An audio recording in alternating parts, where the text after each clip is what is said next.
Honda CR-V 2018, King of Convenience. The Honda CR-V is not an exciting car, but it is an important one, both for the company that makes it and for the SUV market around the world.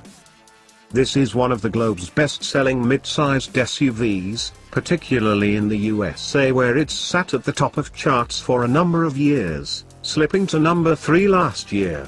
But also on this side of the Atlantic, nearly a quarter of Honda's total car sales in Europe are CR Versus at the time of writing. So, while this new, 4th generation CR-V, replacing the 3rd gen car launched in 2007, has some nice comfy laurels to rest on, it's also a car that Honda really does need to be a success. No, this is the new CR-V.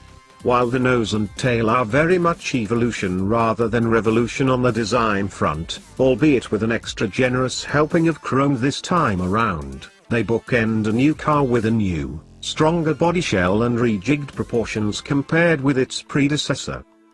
The A-pillars have shifted backwards, ostensibly to make the bonnet look more powerful, but also to boost visibility from the driver's seat. The most important packaging change, however, is a longer wheelbase. The new CR-V is not any longer overall than its predecessor, although it is a little wider, but the extra space between the axles has freed up a huge amount of interior space. Sit in the back, even behind a tall driver, and there's a huge amount of legroom.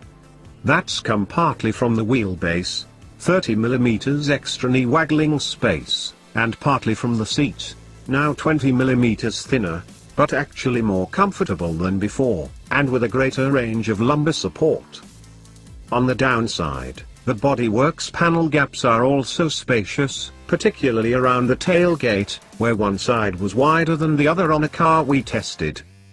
The CR-V's architecture is closely related to that of the current Civic, and features a similar suspension setup with McPherson struts up front and a multi-link rear.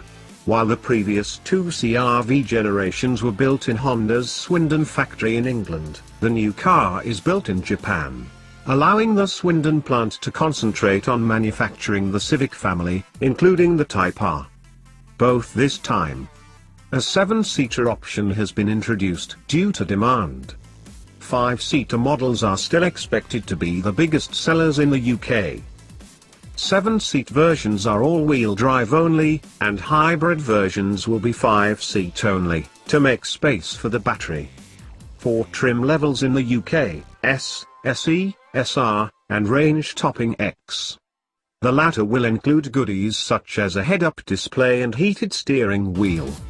One engine is available from a launch, a 1.5-litre petrol, as seen in the Civic but with a different turbocharger and auxiliaries. 2 gearboxes are on the menu, a 6-speed manual or SEVT auto. The latter is only available in all-wheel drive cars, while manual versions get a choice of front or all-wheel drive.